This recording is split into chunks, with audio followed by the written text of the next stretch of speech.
Bonjour à tous, dans ce module, je vous propose un format court pour parler d'un procédé de production d'hydrogène.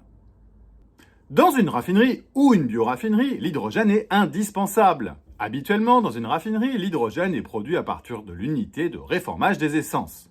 Cependant, en cas de production insuffisante d'hydrogène ou dans un contexte d'une bioraffinerie par exemple, une unité spécifique de production d'hydrogène peut être nécessaire. Bien que l'électrolyse de l'eau puisse produire de l'hydrogène, le vaporéformage à partir d'hydrocarbures demeure le procédé principal utilisé actuellement. Dans ce format court, je vous propose de vous présenter ce procédé en décrivant ses conditions opératoires habituelles ainsi qu'un exemple de bilan matière correspondant. Pour produire 1 tonne par heure d'hydrogène, il est typiquement nécessaire d'utiliser environ 3 tonnes par heure de gaz naturel CH4, disponible couramment à une pression de l'ordre de 35 bars. Ce gaz naturel sera mélangé à de la vapeur d'eau, également sous la même pression, et environ 5 tonnes par heure de vapeur d'eau seront nécessaires.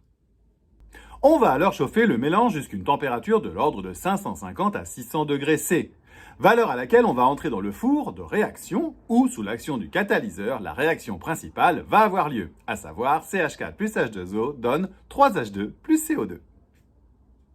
À noter que de façon simultanée, on va avoir une réaction de transformation du CO avec l'eau en CO plus H2O donne H2 plus CO2. L'ensemble de ces réactions est fortement endothermique, raison pour laquelle on chauffe dans ce four.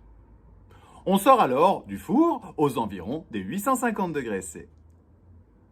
À la sortie de cette première étape, de l'hydrogène est produit, accompagné d'une quantité significative de CO.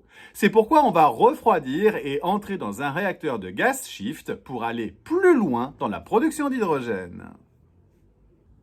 Dans ce réacteur, la réaction principale consiste à faire réagir le CO avec de l'eau restante pour produire de l'hydrogène et du CO2.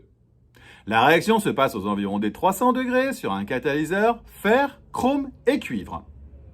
À noter que cette réaction est exothermique. Une fois que ces réactions ont eu lieu, on refroidit le tout, que l'on peut alors purifier dans une unité à base d'adsorbant que l'on appelle PSA pour Pressure Swing Adsorption pour purifier l'hydrogène produit.